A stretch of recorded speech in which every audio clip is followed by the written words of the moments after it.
back on the show. You know who he is. He's always so positive. It's Frank Camacho joining me here on the program yet again. He's going to be taking on Drew Dober at UFC on Fox 27 on January 27th. Frank, what's going on? How are you? Hey, James, how's it going, man? Dude, super stoked. I mean, training's good. I mean, maybe a little too good. I got a little shiner right here, but at least I know what not to do in the fight. Right, exactly. Yeah, I might as well learn it now as opposed to later. And I mentioned your opponent off the top there, Drew Dober. I spoke with him this morning, and I understand this fight is at a welterweight limit. And I heard the reason for that was because the commission was concerned about both of you making lightweight. What did they say to you as far as taking this fight at welterweight?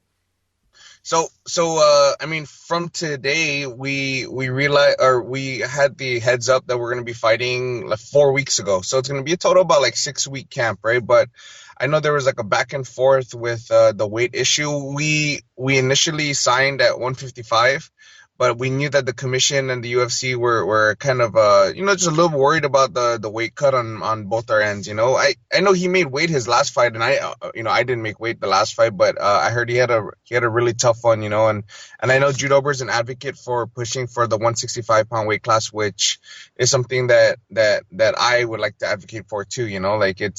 I'm too small of a welterweight, but I'm 55 is, man, 55 is a little difficult. No, it definitely is. And I imagine, though, I mean, after this, you would want to go down to 55 if they'd let you, but assuming they don't have that 165-pound division. Oh, yeah, no, 55 is where I need to be. Yeah, absolutely. We just had the holiday season, and I know you found out about this fight 4 weeks ago, but did you get to enjoy the holidays, even with knowing that you were probably going to fight soon? Oh, yeah, no, for sure. I mean, it's what I do, it's what we do. So, yeah, I mean, it was fine. If anything, it was giving me a good excuse to train on Christmas Day and to train on New Year's Day, which is awesome. Any way I can get away and get to the gym, you know what I mean? It's always perfect. And I talked about your opponent off the top there, Drew Dober. He's got the 18-8 record with a no contest in there as well too. How do you feel like you match up against him in this fight? What's so crazy is that after my Damian Brown fight, Damian Brown, he messaged me on Twitter or something, and he was saying like, "Hey man, you and Drew Dober would just be fire, right?" And I was like, yeah, it was crazy, dude. It was crazy. And then I was like, oh snap, okay. And then when we did the announcement, Damian Brown actually hit me. I was like, dude, I told you were gonna get that fight, and I was like, dang, you called it. So he's built like a wrestler. I know he's a really good kickboxer, but Team Elevation, man, those guys are good, So they he's an all around guy, man. His legs are like tree trunks, so I definitely don't want to get kicked by him, But man, at the same time, at the end of the day, it's a fight, and I'm gonna go in there and do my thing, like what I usually do, just get in his face and just throw combinations and implement my game. How much do you feel like being more active is going to help you in this fight? Because he hasn't fought since July of last year, and even before that, he fought in December. So he's had a couple gaps in between fight camps and everything. Do you feel like that'll play a factor in this fight? Yes and no. I can't. Like for me, I can't bank on it. But for me, I'm going into this fight very, very confident. Like in the past, in the past year, I think I fought like. I thought like fourth. This is gonna be like my fourth fight, or fourth or fifth fight or something like that. But I'm just very confident. And like since after the Leach fight, I just had things that I really wanted to implement. And then after the Damian Brown fight, man, there's just more things that I've been going through. My coach is like, man, I could have been doing this, I could have been doing that. I can't wait for the next one. And Brandon Vera, he's like an older brother and kind of like a mentor to me, and he's just telling me all these little humps that I need to get through and get over as I grow into the UFC and into the big show. Cool. Yeah, it's certainly nice to have a mentor like that. Brandon's awesome. That's quite cool. Yeah. I didn't know you guys were friends. What's sort of the connection there? Well, when I moved to the States to train full time with Team Lloyd Irvin.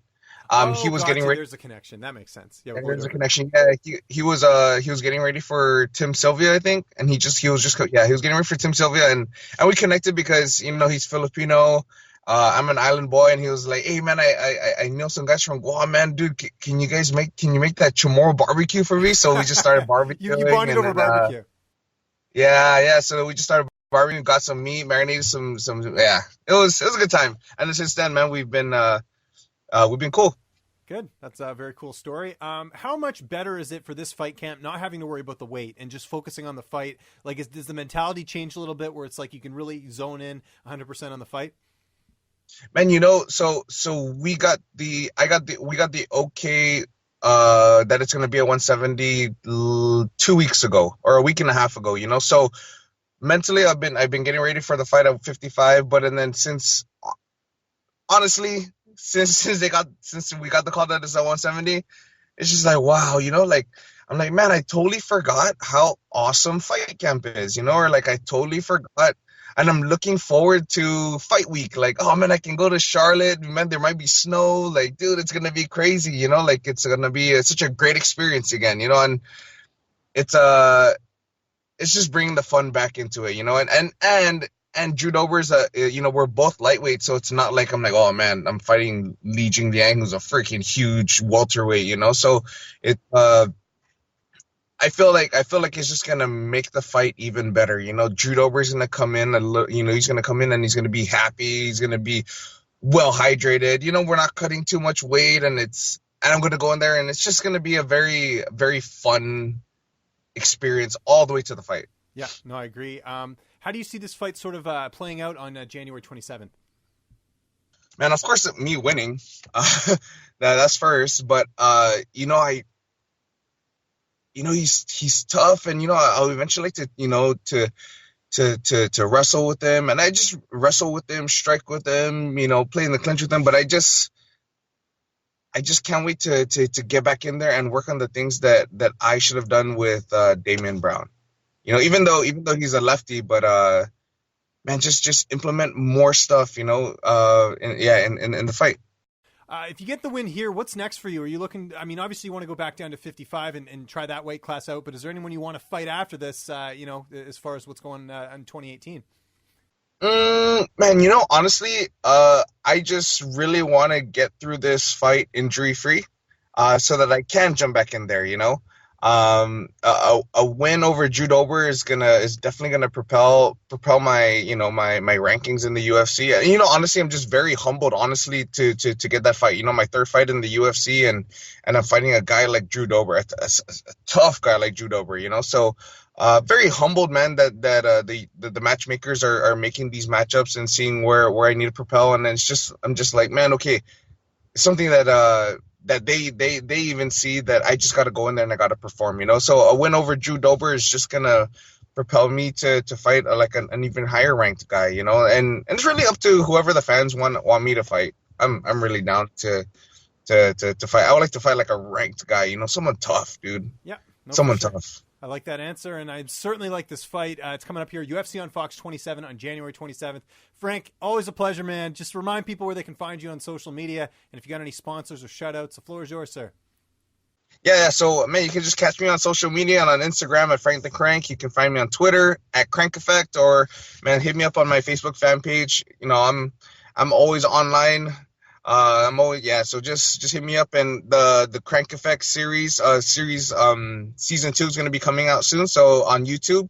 So yeah, just stay posted, and I really appreciate all the love and the support. And James, thanks for having me always, man. It's always a pleasure.